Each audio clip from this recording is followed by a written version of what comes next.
The rain fell not as a baptism, but as a judgment. It hammered the corrugated tin roof of the barn, lashed against the window panes of the small farmhouse, and turned the hard-packed earth of the long driveway into a churning river of mud. For 10 years, Elias Thorne had welcomed such storms. They were an excuse for the world to leave him be, a perfect mirror for the tempest that had never truly settled in his own soul. He sat at his kitchen table, the wood worn smooth by the ghost of his wife's hands, and watched the deluge. It was in the heart of this squall, as lightning bleached the world white for a split second, that he saw them. 3 figures, not ghosts, but something just as ethereal and unsettling, stumbling through the gale. They were hunched against the wind, moving with a desperate, shared rhythm of exhaustion. He stood, his chair scraping against the floorboards, the sound unnaturally loud in the quiet house. His first instinct, honed by a decade of solitude, was to douse the lantern, to become one with the shadows and wait for them to pass. They were not his concern. The world and its troubles had been locked out the day he had buried Eleanor, and he had never once felt the urge to turn the key.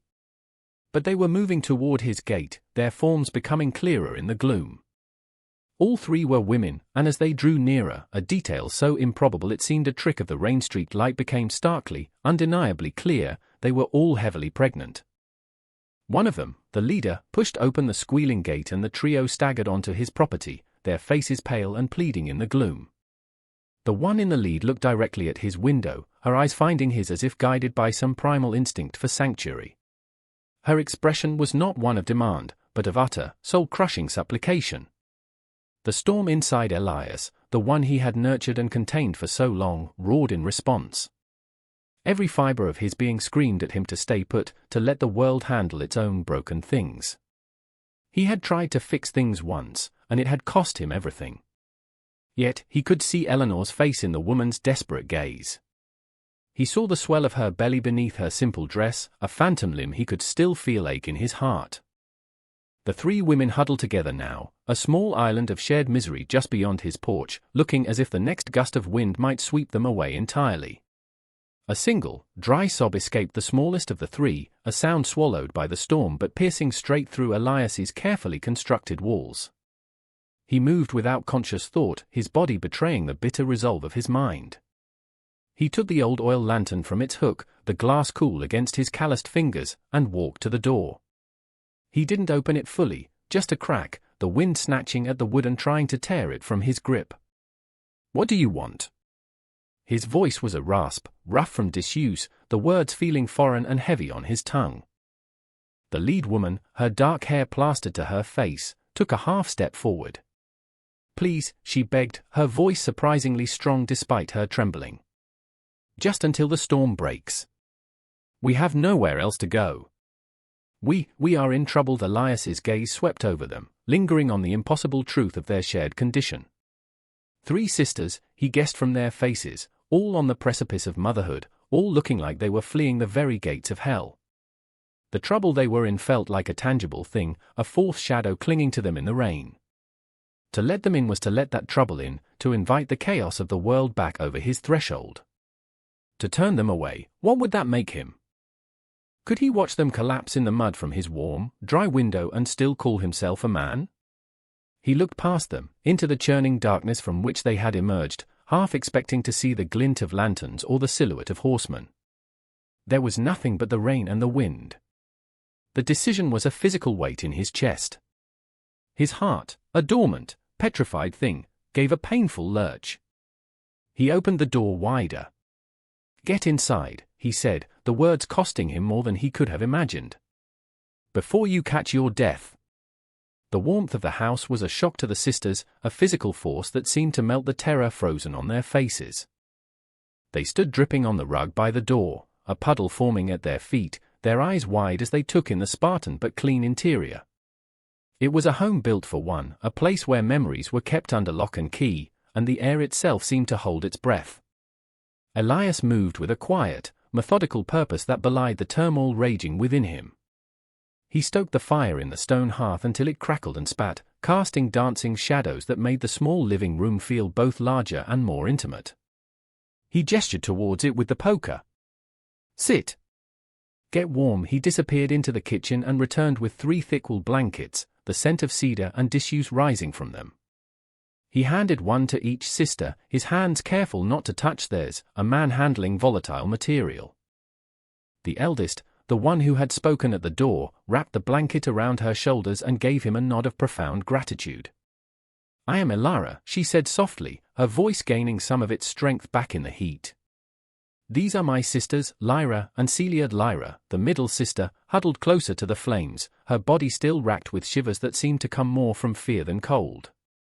Celia, the youngest, managed a weak but genuine smile, her eyes, full of a light that defied their circumstances, fixed on Elias. "Thank you," she whispered. "You are a good man." The words landed like stones in a still pond. He grunted in response, turning away to busy himself with a kettle at the stove, unable to bear the weight of her undeserved praise. He was not a good man. Good men did not hide from the world. Good men did not have ghosts for company. He brought them mugs of hot, sweet tea, and for a long while, the only sounds were the crackling fire, the howling wind outside, and the soft sips of the women drinking. He watched them from the shadows of the kitchen doorway, a sentinel in his own home. He saw how Elara kept a protective arm near her sisters, how Lyra flinched at every loud gust of wind against the windows, and how Celia, despite it all, seemed to radiate a fragile, stubborn hope. It was she who finally broke the silence again. "Our father, he passed a month ago," she began, her voice trembling slightly. "He left us the farm." "It's all we have." Elara shot her a warning look, but Celia pressed on, as if the telling of it was a pressure that had to be released. "A man, Mr. Kane, he says our father owed him a debt. He says the land is his now. He gave us until the end of the week to leave." The name, Kane, was common enough, yet it snagged in Elias's memory like a burr on wool. A flicker of something cold and old. He pushed it aside. "He won't let us take anything," Lyra added, her voice a fearful whisper. "He said we'd leave with nothing but the clothes on our backs." Elias finally spoke, his voice low and even. "And your condition?" He gestured vaguely toward their swollen bellies. A deep blush colored Celia's cheeks, but Elara's expression was hard, defiant. "Our husbands were brothers," she stated simply. "Fishermen. Their boat went down in a storm last winter." All three of them. The sheer, layered tragedy of their story was staggering. Widowed, orphaned, soon to be homeless, and carrying the last legacy of their lost loves. The silence that followed was heavy with unspoken grief. Elias felt a familiar ache in his chest, a kinship with these women that he did not want. He had built this fortress of solitude precisely to keep such feelings at bay. And yet, here they were, in his house, their sorrow mingling with his own. He found himself looking at the small, framed photograph on the mantelpiece, the only one he had allowed himself to keep. Eleanor, smiling, her hand resting on her own slightly rounded stomach. It was from the week before the accident. The week before a different kind of monster, a man driving a wagon full of greed and whiskey, had stolen his world. What would you do in this situation? How much of the world's pain can one person be expected to carry? He cleared his throat, the sound rough. "The storm won't break till morning, maybe longer," he said, his decision made without his own consent. "You can take the spare room. It's small, but the bed is sound." He was not offering them a home. He was not offering them protection. He was just offering them a single night's reprieve. At least, that is what he told himself as he laid out clean sheets on the bed that had not been slept in for 10 years, the very air in the room seeming to sigh with a long-forgotten purpose. The morning broke clear and cold, the storm having scrubbed the sky to a pale, fragile blue. The world outside was washed clean, but inside Elias's farmhouse, a new and unsettling tension had taken root. The presence of the sisters, so foreign and vibrant, had fundamentally altered the space. He awoke on his cot in the living room to the smell of coffee, a scent he hadn't bothered with for years. Celia was in his kitchen, moving with a quiet confidence, a small, apologetic smile on her face. "I hope you don't mind," she said, gesturing to the percolator. "I found the beans in the pantry. We wanted to do something to thank you." Elias merely nodded, taking the mug she offered. The warmth of it in his hands was a strange comfort. But his senses were on high alert, a dormant part of him awakened. He wasn't just a farmer in his home anymore, he was a watchman on his walls. He spent the morning doing his chores, his movements tracked by the anxious eyes of Lyra from the window and the more assessing gaze of Ilara from the porch. He felt their vulnerability like a physical weight on his own shoulders. Late in the afternoon, as he was splitting firewood with a ferocity that was more about venting his inner turmoil than preparing for winter, he saw it, a plume of dust on the horizon, rising from the county road that led to his isolated property. It was too deliberate for a random traveler, too slow for a friendly visit. His blood ran cold. He dropped the axe, his body moving with an instinct he thought he had buried long ago. "Inside," he commanded, his voice sharp and low as he strode towards the porch. "All of you. Get in the cellar." Now fear flashed in their eyes, but they didn't question him. Ilara herded her sisters towards the heavy wooden door set into the kitchen floor. As Celia passed him, her hand brushed his arm. "What is it?" she whispered. "Trouble," he said, his eyes fixed on the approaching dust cloud. He helped Lyra down the steep steps, her breath coming in ragged gasps, before closing the heavy door over them. He slid the wooden dining table over it, a flimsy barricade that was more for his own peace of mind than for any real security. He then walked to the front window, peering through the edge of the curtain. 2 riders. They weren't moving fast, but with the lazy confidence of men who knew they had all the time in the world. They were scouts, probers, sent to sniff out the trail. He knew the type. He'd ridden with men like them, and against them, in a life he'd tried to forget. They reined in their horses 100 yards from his fence, surveying the farmhouse, the barn, the quiet curl of smoke from the chimney. Elias's mind raced. He had 1 rifle, an old Winchester, and about 20 rounds. Not enough for a fight, especially not a fight he wanted. His greatest weapon was the one thing he had cultivated for a decade, the appearance of being a harmless, grieving recluse. He stepped out onto the porch, forcing his shoulders to slump, his expression to be one of mild, weary curiosity. He held up a hand in a non-threatening wave. One of the riders, a burly man with a cruel slit of a mouth, nudged his horse forward. "Howdy, old man," the rider called out, his voice dripping with condescension. "Lost something?" Elias asked, his tone gravelly and slow. "Just looking for something," the man replied, his eye scanning every inch of the property. 3 somethings, to be precise. "Young women. Seen them?" Elias shook his head slowly, putting a touch of confusion into his eyes. "Women? Ain't seen nobody but the mail carrier in 6 months. And he only comes when he has to." The rider exchanged a look with his partner. He didn't seem entirely convinced. His gaze lingered on the farmhouse. "You live out here all alone?" "Ever since my wife passed," Elias said, letting a genuine tremor of old grief surface. "It was a weapon, too. Pity could be a shield." The man's partner spoke up, his voice higher, more nasal. "We heard they might have come this way. Running from a debt they owe to Mr. Kane." Elias held his ground, his heart pounding a steady, cold rhythm against his ribs. He forced a short, dry chuckle. "Kane? Silas Kane?" he asked, as if the name were a half-forgotten piece of local gossip. The rider's eyes narrowed. "You know him?" "I know of him," Elias said carefully. "Man who thinks he owns the sun and the moon. If they owe him, I wouldn't want to be in their shoes. But they ain't here. Place is too quiet for that kind of trouble." He gestured around at the silent farm, the very air thick with his curated solitude. For a long moment, the rider just stared, his gaze a physical weight. Elias could feel the sisters in the cellar beneath his feet, their silent, terrified breathing.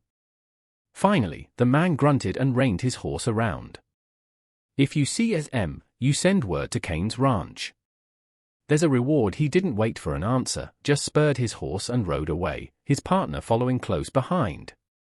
Elias stood motionless until their dust was once again just a smudge on the horizon. Only then did he allow himself to breathe. He had turned them away, but it was a temporary victory. They would be back. Kane wasn't a man to give up. He went inside and moved the table, pulling open the heavy cellar door. 3 pale faces looked up at him from the darkness, their eyes filled with a mixture of terror and dawning reverence. He had not just given them shelter, he had stood between them and the wolves. In that moment, the choice was no longer his to make. It had been made for him. He was their protector. And as he looked at their faces, the name Silas Kane echoed in his mind, no longer a vague threat but the key to a locked room in his memory. A room that held the face of another friend, a man named Thomas Finch, the sister's father, and the broken promise Elias had made to him years ago, a promise that had died on the same day as his wife. The revelation struck Elias not like a bolt of lightning, but like the slow, inexorable creep of frost. Thomas Finch. The father of these women had been his friend, one of the few honest men he had known in his former life as a town marshal in a place rotten with corruption. And Silas Kane was the source of that rot. Kane had been the shadow behind the throne, the wealthy rancher who bought politicians and broke laws with impunity. Elias had tried to stand against him, building a case brick by brick, with Thomas Finch as his only secret ally, feeding him information about Kane's land grabs and extortion schemes. But Kane had been too powerful, his web too intricate. Before Elias could act, his world had been shattered. The wagon that ran Eleanor's carriage off the road, the driver was one of Kane's men, drunk and reckless. At the time, Elias had believed it was a tragic, random accident, a cruel twist of fate that had broken him and sent him fleeing into this self-imposed exile. Now, standing in his quiet farmhouse with Thomas Finch's orphan daughters hiding in his cellar, he saw the chilling pattern. It hadn't been an accident. It had been a warning. A message from Kane to stop digging. And it had worked. Racked with grief, Elias had vanished, and Kane had been free to continue his reign. He had not only failed to bring Kane to justice, he had abandoned his friend Thomas to face the monster alone. That guilt was a poison, seeping into the foundations of his grief, making it heavier, more suffocating. He now understood the debt Kane claimed. It wasn't monetary. It was a debt of defiance, a final act of erasure against the family of the man who dared to oppose him. Protecting these sisters was no longer a matter of morality, it was a matter of atonement. It was the only act that could give the last 10 years of hollow existence any meaning. He spent the next 2 days fortifying the farm, his movements precise and grim. He barred the windows, reinforced the doors, and walked the perimeter of his land, noting every line of sight, every piece of cover. He was no longer a farmer, he was the marshal he had once been. He explained the situation to the sisters, the words heavy with a shame he hadn't allowed himself to feel in a decade. He told them of his connection to their father, of his failure. Elara listened, her expression unreadable, while Lyra wept silently. It was Celia who, once again, offered a shard of light in the oppressive gloom. She placed her hand on his arm, her touch steady. "You didn't fail him," she said, her voice firm. "You're saving his daughters. He would be proud." The words undid him more than any threat could. For the first time in 10 years, Elias felt the sting of tears in his eyes. The wait was the hardest part. The silence of the farm was no longer peaceful but fraught with anticipation. Every creak of the floorboards, every rustle of leaves, was a potential threat. And then, on the 3rd day, he came. Not with an army, but with a quiet, arrogant procession of 4 riders, Silas Kane himself at the lead. He rode a magnificent black stallion, his posture ramrod straight, his face a mask of smug satisfaction. He stopped at the same spot his scouts had, his cold eyes taking in the fortified farmhouse. He didn't shout or make threats. He simply dismounted, handing his reins to one of his men, and walked calmly toward the gate, his hand resting on the ornate grip of the pistol at his hip. "Elias Thorne," Kane called out, his voice smooth and cultured, carrying easily in the still air. "I should have known you'd wash up in a place like this." A hole to match the one in your heart. Elias stepped onto the porch, his old Winchester held loosely in his hands, its barrel pointed at the ground. He looked at the man who had haunted his life from a distance, the architect of his pain. "Kane," was all he said, the name a curse on his lips. "I know they're in there, Elias," Kane said with a thin smile. "Thomas Finch's girls. He was always a sentimental fool. Looks like you've picked up his habit. He opened the gate and took a step onto Elias's property, a deliberate act of trespass. This doesn't concern you. It's a private matter between me and their father's estate. You murdered my wife, Silas, Elias said, his voice flat, devoid of emotion, yet carrying the weight of a decade of suppressed rage. Cain's smile faltered for a fraction of a second. That was an unfortunate accident. Your wife was in the wrong place at the wrong time. Just as you were. A lesson you clearly failed to learn. Now, send out the girls, and I'll let you crawl back into your misery. I have no quarrel with a broken man. They're not coming out, Elias said, raising the Winchester until it was level with Cain's chest. And you're not setting foot on this porch. Cain laughed, a dry, humorless sound. You, Elias? You're going to make a stand? The man who ran? The man who let his friend's legacy be wiped out while he wallowed in self-pity? You have no right to play the hero. Every word was a poisoned dart, aimed at the deepest wounds in Elias's soul. He could feel the old shame, the old grief, rising up to choke him. But then he felt something else. He felt the presence of the 3 women behind the door, the 3 innocent lives, the 3 unborn children. He was not the broken man who had arrived here 10 years ago. They had changed him. They had given him a reason to be whole again. I'm not the man I was, Cain, Elias said, his voice ringing with a newfound clarity. And this is where your road ends. You took my future. You will not take theirs. Cain's face hardened, the mask of civility falling away to reveal the predator beneath. A noble sentiment, he sneered, and his hand moved like a striking snake, dropping towards his pistol. The world narrowed to the space between the 2 men. It wasn't a duel of honor, it was the final, violent collision of 2 opposing forces. But Elias was ready. He hadn't spent the last 2 days just boarding up windows. He had been reawakening a part of himself he thought was dead.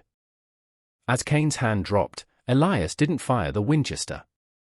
Instead, he swung it, the heavy wooden stock catching Cain's wrist with a sickening crack.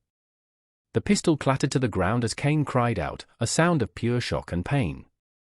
The 3 men behind him spurred their horses forward, drawing their own weapons, but they were too late and too far. Elias was already moving, flowing down the porch steps with a speed that defied his age. He kicked Cain's pistol away and slammed the butt of his rifle into the man's gut, doubling him over. He was not fighting with rage, but with a cold, clear purpose. This was not vengeance for Eleanor. Vengeance was a hot, blinding emotion. This was justice for Lyra, and Celia. This was the fulfillment of a promise to their father. This was redemption. As Cain's men charged, Elias used his knowledge of the terrain, the land that had been his prison and was now his fortress. He kicked over a rain barrel, the sudden gush of water spooking the lead horse and sending its rider tumbling. He dove behind the woodpile he had been working on just days before, the familiar scent of pine and earth filling his senses. A bullet splintered the log above his head. He didn't fire back wildly. He waited. He listened.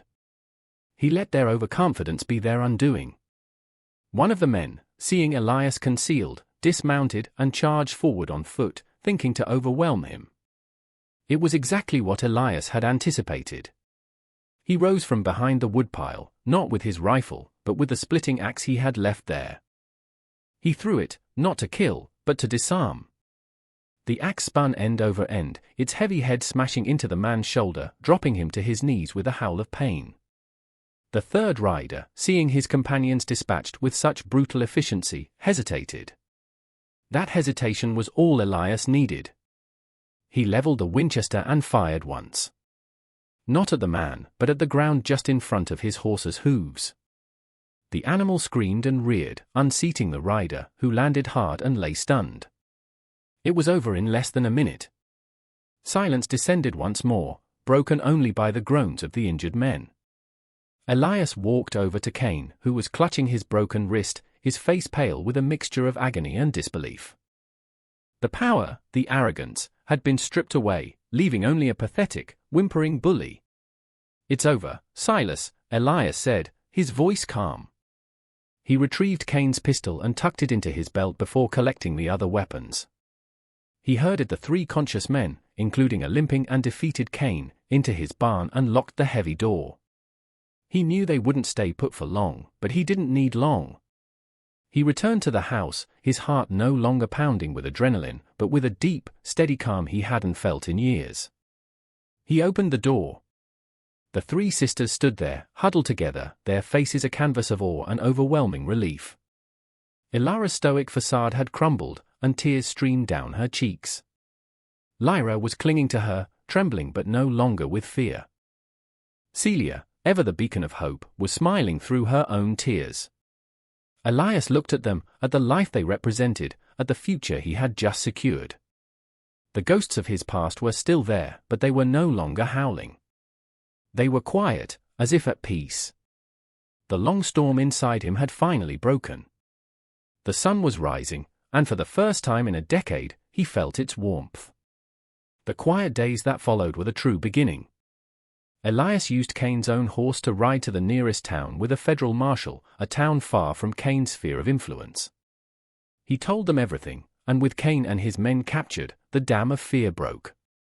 Others came forward, and the full extent of Silas Cain's empire of corruption was brought into the light of day. But back at the farm, a different kind of world was being built. The fortress of solitude slowly, surely, transformed into a home. The first birth came with the autumn leaves. Ilara, strong and fierce, brought a son into the world, a boy with her own determined eyes. Elias, clumsy but resolute, boiled water and held her hand, the terror of new life chasing away the last of his own personal ghosts. Lyra followed in the deep winter, her daughter born during a gentle snowfall, a quiet, peaceful child who rarely cried. And Celia's son arrived with the first crocuses of spring, a cheerful, gurgling baby who seemed to carry his mother's innate optimism. The house, once a silent monument to loss, now echoed with the sounds of life. The rhythmic creak of a rocking chair, the soft lullabies sung by the sisters, the tiny, explosive sneezes of newborns. Elias became the silent, watchful patriarch of this unexpected family. He taught the sisters how to run the farm, his old knowledge returning with a newfound sense of purpose. He repaired the fences not to keep the world out, but to keep their little world safe. He tilled the soil not out of duty, but with the hope of a harvest that would feed them all. Years passed. The babies grew into toddlers, their small hands gripping Elias's calloused fingers as he showed them the wonders of the farm, a ladybug on a leaf, a new calf in the barn, the way the sun set the western hills on fire. They called him Grand Elias, a name that filled the hollow spaces in his heart. The farm thrived. The sisters, bound by blood and shared experience, became formidable women, their laughter a constant melody against the backdrop of the wind in the pines. They were no longer victims fleeing a monster, they were pioneers, matriarchs of a new beginning, built on the foundations of an old man's redemption. Elias Thorne, the widower who had locked himself away to nurse his grief, had discovered that the only true cure for a broken heart is to find a new one to protect. His solitude had been a long, dark night, but these 3 women, and the lives they carried, had been the dawn. They had not just arrived at his farm, they had led him home. What does it take to truly heal from a devastating loss? Can a single act of courage redeem a lifetime of regret? We believe that hope can be found in the most unexpected places, and that a closed heart can always be opened again by the quiet knock of someone in need. If this story touched you, tell us in the comments about a time when an act of kindness changed your life or the life of someone you know. Your stories inspire us all. And for more inspirational tales of redemption and the power of human connection, don't forget to subscribe to our channel and click the notification bell so you never miss a new story.